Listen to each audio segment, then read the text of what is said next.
ಹಿಂದೆ ಗಡ್ಕರಿ ಅವರೇ ಒಂದು ಸಲಹೆಯನ್ನ ಕರ್ನಾಟಕ ಮುಖ್ಯಮಂತ್ರಿಗಳಿಗೆ ಕೊಟ್ಟಿದ್ದು, ನೀವು ಯಾಕೆ ಬೆಂಗಳೂರಲ್ಲಿ ಟನಲ್ ರೋಡ್ ಮಾಡಬಾರ್ದು ಅನ್ನುವಂಥ ಸಲಹೆಯನ್ನು ಕೊಟ್ಟಿದ್ರು. ಅಂದ್ರೆ ಅದಕ್ಕೆ ತೇಜಸ್ವಿ ಸೂರ್ಯ ಅವರಿಗೂ ಅವರು ಟಾಂಗನ್ನು ಕೊಟ್ಟಿರುವಂಥದ್ದು. ನಿಮ್ಮ ಕೇಂದ್ರ ಮಂತ್ರಿಗಳು ಹೇಳಿದರೆ ನೀವು ಯಾಕೆ ವಿರೋಧ ಮಾಡ್ತಾ ಇದ್ದೀರಿ ಅನ್ನೋ ಪ್ರಶ್ನೆ. ನಿಮ್ಗೇನಂದರೆ ಸೈಂಟಿಫಿಕ್ ಆಗಿ ಅಧ್ಯಯನ ಮಾಡಿ ಟ್ರಾಫಿಕ್ ಸಮಸ್ಯೆಯನ್ನು ಬಗೆಹರಿಸೋ ದೃಷ್ಟಿಯಿಂದ ಕ್ರಮ ಕೈಗೊಳ್ಳೋದಾದರೆ ನಮ್ದು ಯಾರ್ದು ತಕರಾರಿಲ್ಲ. ನಿಮ್ಮ ಹತ್ರ ಸೈಂಟಿಫಿಕ್ ಡಾಟಾ ಇದೆಯಾ? ಮಾನ್ಯ ಉಪಮುಖ್ಯಮಂತ್ರಿಗಳಿಗೆ ಕೇಳಕ್ಕೆ ಬಯಸೋದ್ರೆ ನಿಮ್ಮ ಹತ್ರ ಸೈಂಟಿಫಿಕ್ ಡಾಟಾ ಇದೆಯಾ? ಮತ್ತು ಮಾನ್ಯ ಸಂಸದರು ಅವರು ಜನಪ್ರತಿನಿಧಿ, ಬೆಂಗಳೂರಿನ ಜನಪ್ರತಿನಿಧಿ, ಜನ ಅವ್ರನ್ನ ಆರಿಸಿದ್ದಾರೆ. ಅವರು ಎತ್ತಿರುವ ಕೆಲವು ಪ್ರಶ್ನೆಗಳಿದಾವಲ್ಲ, ಆ ಪ್ರಶ್ನೆಗೆ ಉತ್ತರ ಕೊಡಿ. ಅವರೇನು ಹೇಳ್ತಾ ಇದ್ದಾರೆ, ಇಲ್ಲಿಗೂ ಮತ್ತು ಬೇರೆ ರಾಜ್ಯಗಳಲ್ಲಿ ಮಾಡಿರುವಂಥ ಟೆನಾಲ್ಗೂ ಅಜಗಜಾಂತರ ದರದ ವ್ಯತ್ಯಾಸ ಇದೆ ಅನ್ನೋ ಪ್ರಶ್ನೆನ ಎತ್ತಿದ್ದಾರೆ. ಆಲ್ಮೋಸ್ಟ್ ಡಬಲ್ ಅನ್ನುವಂಥ ಪ್ರಶ್ನೆಯನ್ನು ಎತ್ತಿದ್ದಾರೆ. ಇದಕ್ಕೆ ಉತ್ತರ ಕೊಡಿ, ಯಾಕಿದು?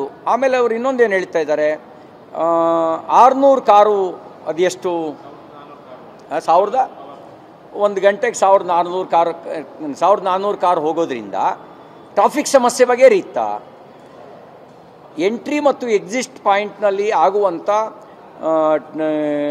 ಏನು ಬಾಟಲ್ ನೆಕ್ಕು, ಆ ಬಾಟಲ್ ನೆಕ್ಕನ್ನು ಬಗೆಹರಿಸೋದಕ್ಕೆ ನೀವೇನು ಕ್ರಮ ತಗೊಂಡಿದ್ದೀರಿ? ಈ ಥರದ ಕೆಲವು ವೈಜ್ಞಾನಿಕವಾಗಿರ್ತಕ್ಕಂಥ ಪ್ರಶ್ನೆಗಳನ್ನು ಮುಂದಿಟ್ಟಿದ್ದಾರೆ.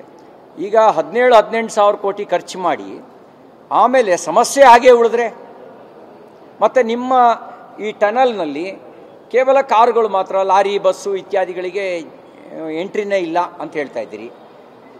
ನಮಗೆ ಸಮಸ್ಯೆನೇ ಬಗೆಹರಿಸೋದಕ್ಕಾದರೆ ವೈಜ್ಞಾನಿಕವಾಗಿ ಸ್ಟಡಿ ಮಾಡಿ. ನಾವ್ಯಾರು ಅಭಿವೃದ್ಧಿ ವಿರೋಧಿಗಳಲ್ಲ. ವೈಜ್ಞಾನಿಕವಾಗಿ ಅಧ್ಯಯನ ಮಾಡಿ ಟ್ರಾಫಿಕ್ ಸಮಸ್ಯೆಯನ್ನು ಬಗೆಹರಿಸೋದಕ್ಕೆ ಬೇಕಾದ ರೀತಿಯ ಡಾಟಾವನ್ನು ಪ್ರೆಸೆಂಟ್ ಮಾಡಿ ಆಮೇಲೆ ನಿರ್ಣಯ ತಗೊಳ್ಳಿ. ಮತ್ತು ಕಂಪ್ಯಾರಿಟಿವ್ ಬೇರೆ ರಾಜ್ಯಗಳಿಗೂ ಈ ನಮ್ಮ ಕರ್ನಾಟಕಕ್ಕೂ ದರ ಪಟ್ಟಿಯಲ್ಲಿ ಯಾಕೆ ವ್ಯತ್ಯಾಸ ಇದೆ, ಇದ್ರ ಬಗ್ಗೆನೂ ಕೂಡ ಅವರು ಎತ್ತಿರುವ ಪ್ರಶ್ನೆಗೆ ಉತ್ತರ ಕೊಡಿ. ಅವ್ರ ಪ್ರಶ್ನೆನೆತ್ತಿದರೆ ನೀವು ಏಕವಚನದಲ್ಲಿ ಟಾರ್ಗೆಟ್ ಮಾಡೋದು ಅದನ್ನು ಏನೊಂದು ಸೋಚಿಸುತ್ತೆ ಅಂದರೆ,